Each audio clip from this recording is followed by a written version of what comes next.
Nakakatuwa, no? Ang laki rin ang naitulong ni Meta sa kapaligiran natin. Lalo na tuwing umaga, wala ka na halos makita ang mga chismosa na nakatumpok dyan sa labas ng bahay nyo. Halos bihira na nga rin silang tumumpok dyan eh. Paano kasi? Mas gugustuhin pa nila na mag-isip ng content para sa reels nila maghapon. Oo, ayaw na nila makipagchismisan o makitumpok dyan sa labas ng bahay nyo. Actually, yung atensyon nila imbis na makipagchismisan, napunta na lang talaga sa pagre-reels.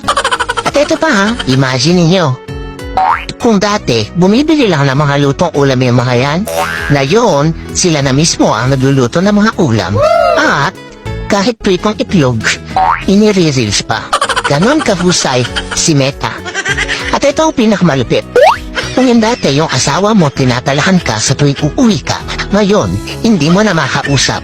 Kasi, busy na sa pagla-live o hindi kaya busy sa pananood ng live. At ang mas matindi, hanggang madaling araw, nakikipag-engage na lang siya dahil wala na siyang pakialam sa iyo. Ang husay ni Meta, no?